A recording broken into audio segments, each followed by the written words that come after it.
The fact that you equate being alone with being lonely is probably affecting all of your relationships. But I'm here to let you know that being alone and being lonely are two different things. The reason why you feel like being alone and being lonely are the same thing is because you haven't taken the time to really create a relationship with yourself, to nurture, to develop, to grow a relationship with who you are and treat yourself like a friend. People that have taken the time to do that and to create a relationship with themselves enjoy spending time alone because they are not lonely. They're always in good company. They are in their own company. Every time someone who doesn't feel comfortable being on their own asks me, how do you go about being on your own for so long? I always ask them, do you like my company? And they usually say yes. And I respond with, so do I. I enjoy being in my company. I enjoy doing stuff with myself. And I haven't always been this way. It's something that I had to proactively learn and do with myself. I was addicted and dependent to the attention and entertainment that I would get from other people for the longest time. I would jump from relationship to relationship. I couldn't be by myself for more than a day because the idea of being on my own, it equated to nothing. It equated to zero, and I needed entertainment. It wasn't until I realized that I'm the person who gets to spend the more time with me and that I have to work on that everything changed. I now love being alone. I crave being alone because I enjoy my company. If you don't have that, what ends up happening is you always expect of the other person to entertain you, whether that's in your relationships, in your friendships, in your family, because you always have a void that you expect others to fill, and it's not their responsibility to fill, just like it's not your responsibility to fill someone else's void all the time. And another thing that ends up happening, which is heartbreaking, is that most probably you end up in relationships where you feel lonely even when you're not alone. You're with someone and you still feel lonely. Because again, no one should have to cater to entertain you all the time,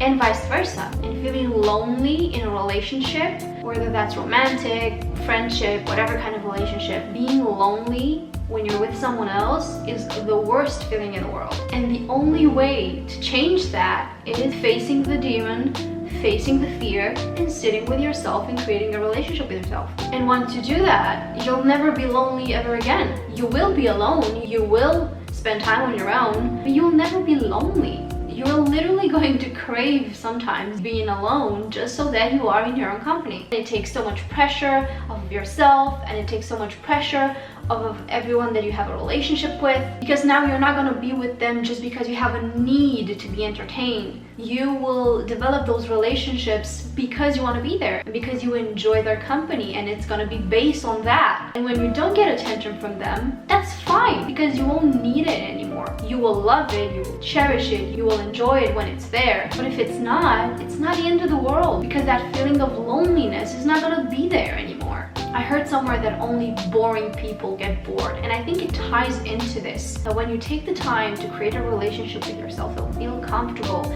with being on your own, doing things on your own, a whole world of possibility opens up for you, and you get to experiment with a lot of things, and you get more curious, and you get more brave, and you get more experimental. You don't have time to get bored, because every time when you're on your own, when you would normally get bored because you don't have an outside entertainment of any kind, now is an opportunity to try things. Now it's an opportunity to go out and do something by yourself, experiment with new food, learn about something new, play games, whatever it is that you like to do with your new friend.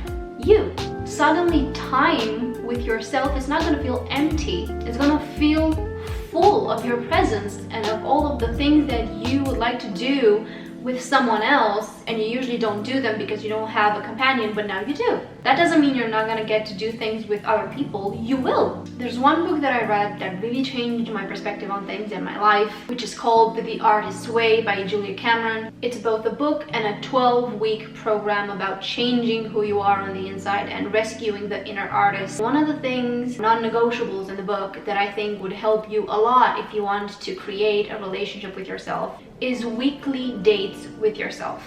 Every single Sunday, you pick a day of the next week and you pick a 1-hour slot when you will go on a self-date. And literally nothing comes in between you and that date you make with yourself. Nothing can intervene except if it's like an actual emergency. But other than that, keep that date to yourself every single week. The first week can be watching a movie. The second week can be cooking yourself dinner, going to an antique shop, going to a park, taking yourself shopping, going to try that fast food restaurant that you never tried before. Or if there's something that you have been wanting to do with your friends and you haven't got the opportunity to go with your friends, just go by yourself.